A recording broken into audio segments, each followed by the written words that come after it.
സരിത നായർ എന്ന് പറഞ്ഞൊരുത്തിണ്ടായിരുന്നു, സരിത നായർ. അവള് ഛർദിച്ചു വെച്ചതുണ്ടല്ലോ, ഛർദിച്ചു വെച്ചത് അതൊക്കെ നല്ല ഫലൂടയാണെന്ന് പറഞ്ഞ് കഴിച്ചവരാ ഇന്നത്തെ PB അംഗങ്ങളായ പിണറായി വിജയനും വിജയരാഘവനും MV ഗോവിന്ദനും ഒക്കെ. താങ്കൾക്ക് അറിയാമോ എന്താ വസീഫ ഇത്? വിവരം കെട്ടവനെ മര്യാദയ്ക്ക്. രണ്ട്, ഗാർഹിക പീഡന കേസിൽ പ്രതിയായിട്ടുള്ള ആളുകൾക്കൊന്നും പിന്നീട് പൊതുസമൂഹത്തിന് മുമ്പിൽ സംസാരിക്കാനുള്ള അധികാരമില്ലേ? അങ്ങനെയാണോ ശ്രീമാൻ വസീഫിന്റെ വാദം? അങ്ങനെയാണെങ്കിൽ ഞാൻ ചോദിക്കട്ടെ, നിലവിലെ പൊതുമരാമത്ത് മന്ത്രിയായിട്ടുള്ള മുഹമ്മദ് റിയാസ് ഗാർഹിക പീഡന കേസിലെ പ്രതിയായിരുന്നില്ലേ? അദ്ദേഹത്തിന്റെ മുൻ ഭാര്യ അദ്ദേഹത്തിനെതിരെ ഗുരുതരമായ രൂക്ഷമായിട്ടുള്ള ആരോപണങ്ങൾ ഉന്നയിച്ചുകൊണ്ട്, ഈ ചർച്ചയിൽ ഞാനത് ആവർത്തിക്കാൻ ആഗ്രഹിക്കുന്നില്ല, ഗുരുതരമായ രൂക്ഷമായിട്ടുള്ള ആരോപണങ്ങൾ ഉന്നയിച്ചുകൊണ്ട് ഗാർഹിക പീഡന പരാതി കൊടുത്തിരുന്നില്ലേ? അതിന്റെ മേലെ കോടതിയുടെ വിചാരണ ഉണ്ടായിരുന്നില്ലേ? അങ്ങനെയാണെങ്കിൽ മുഹമ്മദ് റിയാസിന് ഇനി ഒരു പൊതുവിഷയവുമായി ബന്ധപ്പെട്ട് ഒരു ചർച്ചയിലും ഒരു ചാനലിലും സംസാരിക്കാൻ അധികാരമില്ല എന്നങ്ങ് വാദിക്കോ? എത്ര സമയം സംഘടന തുടങ്ങിയിട്ട്? കുറച്ചു നേരമായി.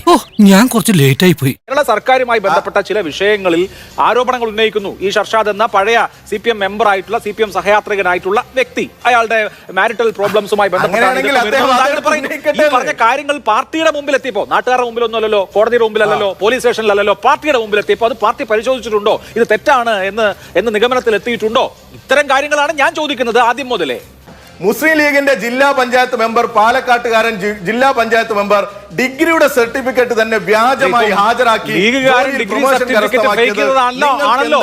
നിങ്ങൾക്ക് അതിനോട് അതല്ലല്ലോ ഇവിടുത്തെ വിഷയം. ഞാൻ കുറച്ച് ചോദ്യങ്ങൾ ചോദിച്ചല്ലോ. ഞാൻ ചോദിച്ചത് നിങ്ങൾ പറഞ്ഞതും തമ്മിൽ യാതൊരു ബന്ധവുമില്ലല്ലോ. ശ്രീ ജ്യോതികുമാർ ചാമക്കാല, ഒന്ന്, ഡിവൈഎഫ്ഐയുടെ സംസ്ഥാന അധ്യക്ഷൻ എന്തുമാത്രം കിടന്ന് മെഴുകുകയാണ്, അഥവാ എന്തുമാത്രം കിടന്ന് ഉരുളുകയാണ് ഈ വിഷയത്തിൽ. അതിപ്പോ ഓരോ കീഴ്വഴക്കങ്ങളാവുമ്പോ കാതലായ വിഷയങ്ങൾക്ക് എന്തെങ്കിലും അദ്ദേഹം മറുപടി പറയാൻ തയ്യാറാകുന്നുണ്ടോ? ഇല്ല. അദ്ദേഹം ആകെ പറഞ്ഞത് ഈ പരാതി ഞങ്ങളിൽ നല്ല ചോർന്നത്, പോളിറ്റ് ബ്യൂറോയിൽ നല്ല ചോർന്നത്, പകരം ഈ പരാതിക്കാരൻ നേരത്തെ തരാമെന്ന് സമ്മതിച്ചാണ്, അതിനപ്പുറത്തേക്കൊന്നുമില്ല എന്നാണ് അദ്ദേഹത്തിന്റെ ഒരു വാദം. ഈ സംസ്ഥാനത്ത് പാർട്ടിയിൽ നടന്നിട്ടുള്ളതും അതിനുശേഷം ഈ ഭരണത്തിലിരിക്കുന്ന CPM-ന്റെ നേതൃത്വത്തിലുള്ള ഇടതുപക്ഷ സർക്കാരിൽ നടന്നിട്ടുള്ള, പ്രത്യേകിച്ച് 2016 മുതൽ 2021 വരെ സർക്കാർ അധികാരത്തിലുണ്ടായിരുന്ന നിരവധി മന്ത്രിമാരെക്കുറിച്ചും ഹവാലയെക്കുറിച്ചും റിവേഴ്സ് ഹവാലയെക്കുറിച്ചും കടലാസ് കമ്പനികളെക്കുറിച്ചും വിദേശത്തു നിന്ന് പണം കൊണ്ടുവരുന്നതിനെ സംബന്ധിച്ചും ഒക്കെയുള്ള ഗൗരവമുള്ള രാജ്യദ്രോഹ കുറ്റം ഉൾപ്പെടെയുള്ള കുറ്റങ്ങൾ അട്രാക്ട് ചെയ്യുന്ന ആരോപണങ്ങളുണ്ട്. ശരിയല്ലേ? എന്ത് പറ്റിയടാ? ചായ നെറുകന്തലേ കയറി ബ്ലോക്ക് ആയതാ. നമ്മൾ നേരത്തെയൊക്കെ CIT വിഭാഗവും ഔദ്യോഗിക വിഭാഗവും ഒക്കെ ഉണ്ടെന്ന് പറഞ്ഞിരുന്നെങ്കിലും അതിനപ്പുറത്തേക്ക് ഈ പാർട്ടിയിൽ മറ്റെന്തൊക്കെയോ ചീഞ്ഞു നാർന്നുണ്ട് എന്ന് നമുക്ക് ബോധ്യപ്പെടുകയാണ്. അതിനപ്പുറത്തേക്ക് ഈ പരാതിയിൽ പറഞ്ഞിരിക്കുന്ന ഗൗരവമുള്ള ആരോപണങ്ങൾ അതൊക്കെ നമുക്കറിയാവുന്നതല്ലേ. ഈ പിന്നെ എന്താ പറയുക, മത്സ്യസമ്പത്ത് കൊള്ളയടിക്കുന്നതിന് വേണ്ടി അവസാനത്ത് ശ്രീമതി നമ്മുടെ അന്നത്തെ ഫിഷറീസ് മന്ത്രിയായിരുന്ന മേഴ്സിക്കുട്ടിയമ്മയുടെ കാലത്തുണ്ടായിട്ടുള്ള സംഭവങ്ങൾ നമുക്കറിയാം. കാര്യങ്ങളൊക്കെ കൈവിട്ട് പോയല്ലോ തിരുവട്ടമാ. എന്നാ പിന്നെ ഞാൻ മറ്റേത് ലണ്ടനിൽ പോയി സ്റ്റോക്ക് എക്സ്ചേഞ്ചിൽ പോയി മണി അടിച്ചത് നമുക്കറിയാം. അതുമായി എന്താ വസീഫെ അസ്വസ്ഥനാകുന്നത്? വസീഫ് എന്തിനാ അസ്വസ്ഥനാകുന്നത്? ഞാൻ എന്റെ അവസരത്തിലല്ലേ പറയുന്നേ. വസീഫ് ഒന്ന് അടങ്ങ്. അപ്പോ അത്തരത്തിൽ എക്സ്ചേഞ്ചിൽ മണി അടിക്കാൻ പോയപ്പോഴും ഈ രാജേഷ് കൃഷ്ണ കൂടെ ഉണ്ടായിരുന്നേ. ഇരുന്ന് കേൾക്കുക. രാജേഷ് കൃഷ്ണ കൂടെ ഉണ്ടായിരുന്നേ. താങ്കൾക്ക് 15 മിനിറ്റ് കിട്ടിയത്, താങ്കൾക്ക് 15 മിനിറ്റ് കിട്ടിയത്. ഇപ്പോഴും 53 ആയിട്ടുള്ളൂ. ഇപ്പോഴും 53 ആയിട്ടുള്ളൂ. ഞാൻ തുടങ്ങിയിട്ട് 8 മിനിറ്റ് ആയിട്ടുള്ളൂ. അസ്വസ്ഥനാകണ്ട. അങ്ങനെയൊന്നും അലിമ്പാക്കി അലുമ്പാക്കി ഒളിച്ചോടാൻ ശ്രമിക്കണ്ട. എനിക്ക് 8 മിനിറ്റാ കിട്ടിയിട്ടുള്ളത്.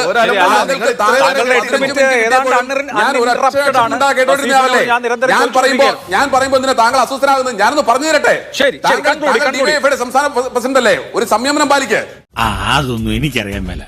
ഇങ്ങനെ എന്തെങ്കിലുമൊക്കെ പറയുമ്പോഴേ എന്റെ മനസ്സിനൊരു സന്തോഷം ഉണ്ടാവുള്ളൂ. ഞാൻ എന്റെ സന്തോഷം നോക്കിയാ പോരെ. ഞാനൊന്ന് പറയട്ടെ, ഞാൻ എന്താ പറഞ്ഞത് തെറ്റ്? ഞാൻ എന്റെ വാദഗതികൾ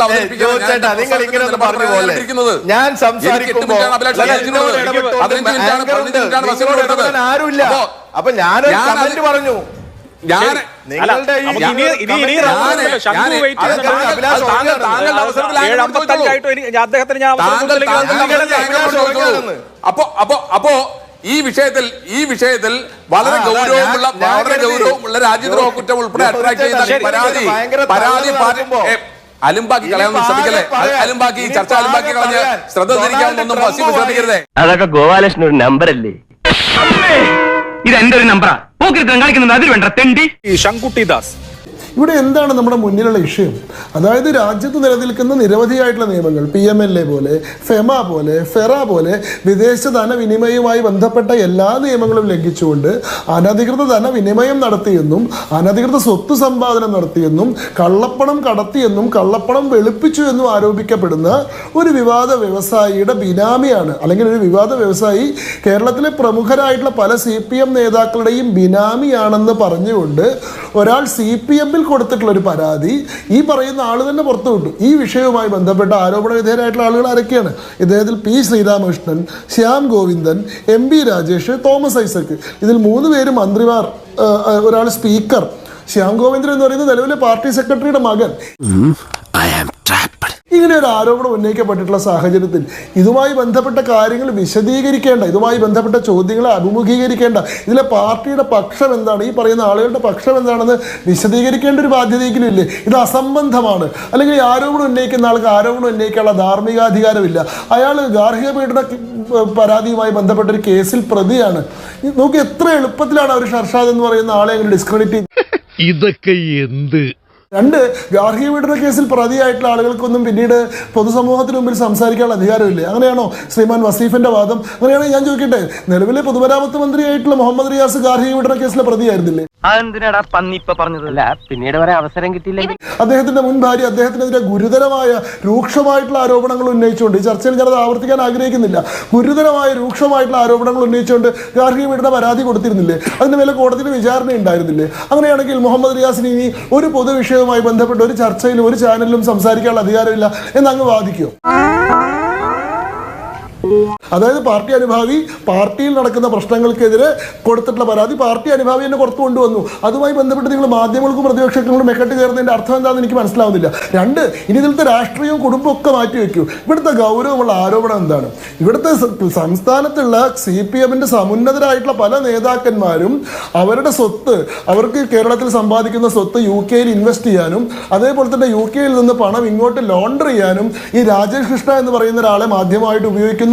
രാജേഷ് കൃഷ്ണ ഇവരുമായിട്ടുള്ള ബന്ധവും ഇവരിലുള്ള തന്റെ സ്വാധീനവും പല അനധികൃതമായിട്ടുള്ള പ്രവർത്തികളും നടത്താൻ വേണ്ടി സഹായിക്കുന്നു.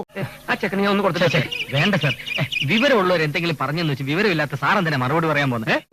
ഇത്രയും പരാതികളുള്ളപ്പോൾ ഈ പറയുന്ന ഏജൻസികൾക്ക് മുമ്പിലെല്ലാം ഈ വിവരങ്ങൾ വന്നു കഴിഞ്ഞപ്പോൾ CPM-ന്റെ മുതിർന്ന നേതാക്കന്മാർക്കെതിരെ ആരോപണം ഉന്നയിക്കപ്പെട്ട് കഴിഞ്ഞിരിക്കുന്ന ഈ ഘട്ടത്തിൽ ഇതിനൊന്നും മറുപടി പറയാതെ ഈ പരാതി പറയുന്ന ആൾക്ക് ഇത് ഉന്നയിക്കാനുള്ള അവകാശമേ ഇല്ല എന്ന് പറഞ്ഞുകൊണ്ടും ഈ ആരോപണങ്ങളൊക്കെ മാതൃഭൂമി പോലത്തെ ഒരു സ്ഥാപനം ഉന്നയിക്കാനേ പാടില്ലായിരുന്നു എന്ന ഭീഷണി കൊണ്ടും നിങ്ങൾ ആരുടെ വായ അടപ്പിക്കുമെന്നാണ് വിചാരിക്കുന്നത്?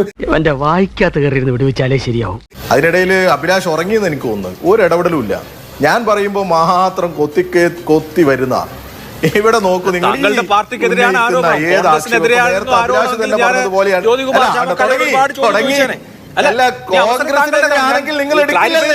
പൊട്ടന്മാര് പൊട്ടന്ന ലോക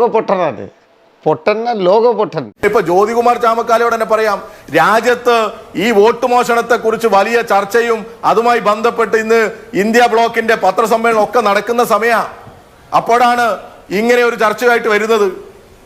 അപ്പൊ ഒരു പ്രശ്നവുമില്ല. ഇതാ നിങ്ങളുടെ സംബന്ധിച്ചിടത്തോളം ഏറ്റവും വലിയ പ്രശ്നം. ഇതിൽ എന്ത് അടിസ്ഥാനമുണ്ട് എന്നാ പറയുന്നത്? സത്യത്തിൽ താൻ മണ്ടനാണോ അതോ മണ്ടനായിട്ട് അഭിനയിക്കുകയാണോ?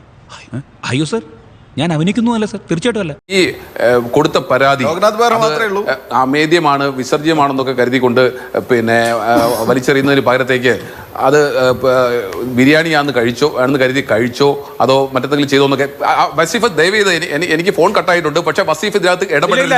മര്യാദ കാണിക്കണം വസീഫെ, മര്യാദ എന്നുണ്ടെങ്കിൽ മര്യാദ കാണിക്കണം. ഞാൻ ചോദിക്കുന്നത് എങ്ങോട്ടാ വസീഫെ? അമേദ്യം വിളമ്പി കൊടുത്തത് PB അംഗങ്ങളുടെ മുമ്പിലേക്കാണെന്നേ. ആ അമേദ്യം ബിരിയാണിയാണെന്ന് കരുതി കഴിച്ചോ എന്ന് പറയുന്നത് പരാതിക്കാരന്റെ മുൻ ജീവിത പങ്കാളി ബിരിയാണിയാണെന്ന് കരുതി കഴിച്ചോ എന്ന് പറയേണ്ടത് പോളിറ്റ് ബ്യൂറോ ആണെന്നേ. അതോ അമേദ്യം വല്ല നല്ല ഉണക്കിറച്ചിയാവൂന്ന് കരുതി ഉണക്കി സൂക്ഷിച്ചിട്ടുണ്ടോ എന്ന് പറയേണ്ടത് PB ആണെന്നേ. ഞങ്ങളുടെ ഒന്നും മുമ്പിലല്ല ഈ അമേദ്യം വിളമ്പി തന്നിട്ടുള്ളത്. അപ്പൊ അതുകൊണ്ട് തന്നെ ആ അമേദ്യം പറയേണ്ട ഉത്തരവാദിത്വം PBക്കാണുള്ളത്. ഞാൻ അതുകൊണ്ട് അതെ നിങ്ങൾ ഉണക്കി സൂക്ഷിച്ചിരിക്കുകയാണേ. ഞാൻ ഒറ്റ ചോദ്യം താങ്കൾ അസ്വനായിരിക്കൂ. അത് ഉണക്കി സൂക്ഷിച്ചിരിക്കുന്നത് നിങ്ങളാണ്. കാരണം നിങ്ങൾ അതിൽ തീരുമാനമെടുത്തോ. നിങ്ങൾ ആ പരാതിക്കാരനെ അറിയിച്ചോ ആ പരാതി വ്യാജമാണെന്നോ അല്ലെങ്കിൽ പരാതിക്ക് അടിസ്ഥാനമില്ലെന്നോ അങ്ങനെയൊന്നും പറയരുത്. അതിനപ്പുറത്തേക്ക് കിടന്ന് ഉരുളരുതേ. മര്യാദ കാണിക്കണം, മര്യാദ കേട്ടോ. ദൈവമേ, മൂർഖനെയാണല്ലോ ചവിട്ടിയത്. ചർച്ചയിൽ മര്യാദ കാണിക്കണം. ശരി, ഒരാൾ പറയൂ. ശ്രീ ജ്യോതികുമാർ ചാമക്കാലയുടെ അവസരം. അതെ അതെ, അതൊക്കെ നിൽക്കട്ടെ. ഞങ്ങളിൽ ഇടപെട്ടില്ലോ. ഇനി ഞാൻ അപ്പുറത്തേക്ക് ഇവിടെ സരിതാ നായർ എന്ന് പറഞ്ഞ ഒരുത്തി ഉണ്ടായിരുന്നു. സരിതാ നായർ, അവള് ഛർദ്ദിച്ചു വെച്ചതുണ്ടല്ലോ, ഛർദ്ദിച്ചു വെച്ചത് അതൊക്കെ നല്ല ഫലൂടയാണെന്ന് പറഞ്ഞ് കഴിച്ചവരാ ഇന്നത്തെ PB അംഗങ്ങളായ പിണറായി വിജയനും വിജയരാഘവനും എബി ഗോവിന്ദനും ഒക്കെ. താങ്കൾക്ക് അറിയാമോ? കിട്ടിയല്ലോ. ഫലൂടയാണെന്ന് പറഞ്ഞാ കഴിച്ചത്, ഛർദ്ദിച്ചു വെച്ചത്. എന്നിട്ട് വന്നിരിക്കുക ഞങ്ങളുടെ ചോദ്യം, ഈ പരാതി ഇതേ പരാതി എന്താ വിവരം കെട്ടവനെ? ഈശ്വര, ഇവിടെ ആരില്ലല്ലോ ഇതൊന്ന് പറഞ്ഞു ചിരിക്കാനായിട്ട്. മര്യാദയ്ക്ക് വ്യക്തിപരമായ തർക്കങ്ങളിലേക്ക് പോയാൽ നിങ്ങൾ വലിയ വിവരങ്ങളായിരിക്കും. ശരി, പോയിന്റ് വരും. വിഷയങ്ങളിലേക്ക് പ്ലീസ്. ചർച്ചയിൽ മര്യാദ കാണിക്കണം. മര്യാദ കാണിക്കണം.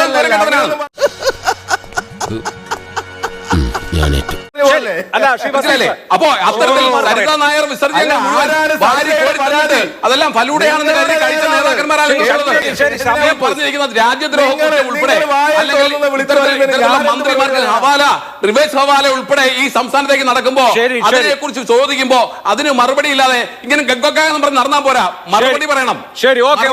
എല്ലാരും കൈവച്ചല്ലോ, ഇനി ആർക്കും പരാതിയില്ലല്ലോ. ഇതൊരു കാര്യം മറ്റേടത്ത് ഐഡിയ ആയിപ്പോയി. അവിടുന്നും കിട്ടി ഇവിടുന്നും കിട്ടി. ബാക്കി നമുക്ക് നാളെയാക്കാം.